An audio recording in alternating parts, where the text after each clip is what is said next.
Charles Goudé, à présent, on va aborder une question qui concerne et la cohésion sociale, la réconciliation, mais aussi et surtout la vie politique du pays.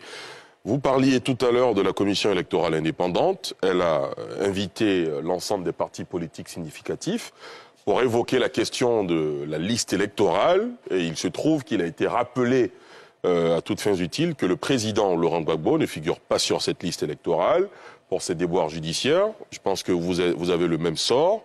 L'un des représentants du PPACI dans la salle, en l'occurrence le professeur Sébastien Dano-Didier, a pris la parole pour estimer que ce n'était pas juste cet état de fait-là. Comment vous réagissez, vous?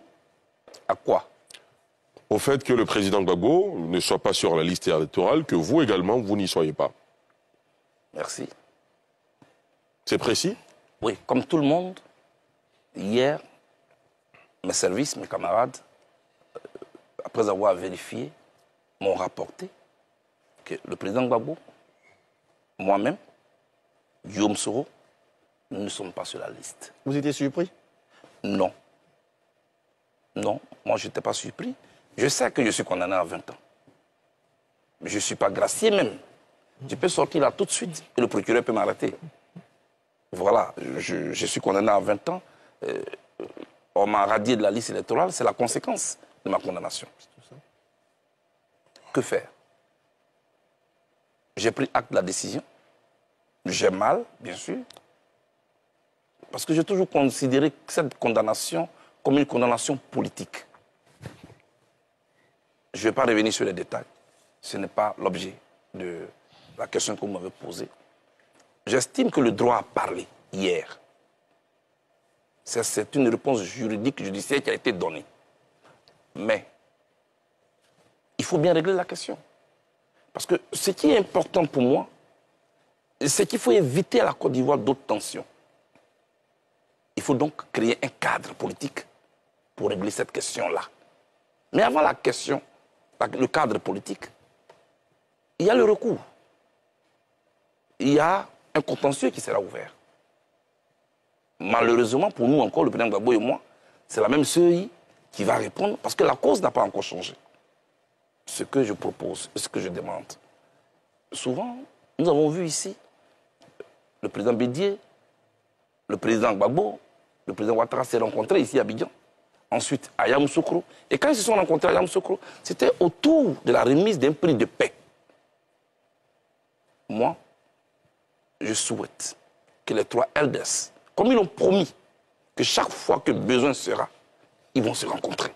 Je souhaite qu'à ces rencontres-là, on ne prenne pas seulement des photos, mais qu'on règle les problèmes qui risquent d'embraser la Côte d'Ivoire. Je demande donc au président Ouattara, au président Gbagbo, au président Bédié de se rencontrer pour poser ce problème pour qu'il soit réglé. Nous avons intérêt à ce que ce pays soit en paix. Je remets les cartes dans la main du président Ouattara pour que cette question soit réglée de manière politique. Quand il y a une situation comme celle-là, on peut prendre des décisions exceptionnelles. On peut prendre des décisions politiques. La constitution de la Côte d'Ivoire lui donne ce pouvoir. Il peut le faire pour nous tous.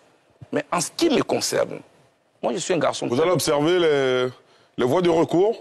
Non, moi je suis un garçon très patient. Je suis dans une logique depuis que je suis arrivé. J'ai été condamné par contumace. Je suis arrivé, vous ne m'avez même pas encore vu emprunter une voie juridique. Parce que je dis, je suis dans une voie de réconciliation. Quand on est dans une voie de réconciliation, ces actes doivent suivre. J'ai été passé à moi.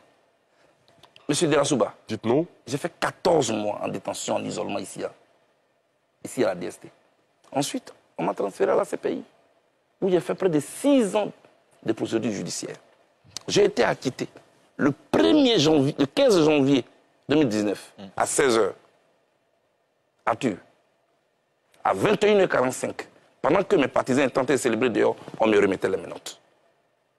Parce que le procureur a fait appel. J'ai vécu ça. J'ai dû attendre jusqu'en février 2019 pour que je sois libéré. Là encore, j'ai pensé que c'était fini.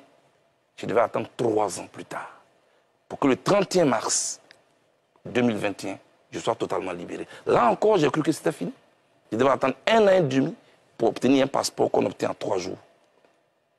J'ai été patient. Ensuite, j'ai cru que c'était fini. Je devais encore attendre pour que j'ai une date, pour que je puisse arriver. Je suis devant vous. Les autres questions, pour moi, mais ça c'est moi. Ça, c'est moi, Charles Blé Goudé. Je vais vraiment préciser sur ce plateau pour ne même pas qu'il y ait encore des polémiques inutiles. C'est moi, Charles Blé Goudé. Je suis patient. J'attends de poser. La Côte d'Ivoire, c'est un passé, c'est un présent, c'est un futur. On ne pose pas les problèmes le même jour, on ne les règle pas le même jour. Telle est ma conception. Mais moi, je ne suis pas le président Gbagbo. Le président Gbagbo, c'est une figure emblématique dans la politique ivoirienne. Je souhaite que le président Ouattara prenne une décision exceptionnelle pour régler cette question. De son frère. Et c'est moi le neveu qui le demande à mon oncle. C'est ça. C'est important. Et justement, Merci. depuis que vous êtes rentré au pays, est-ce que vous avez pu voir votre oncle? Non, mon oncle est un peu occupé, on se verra après.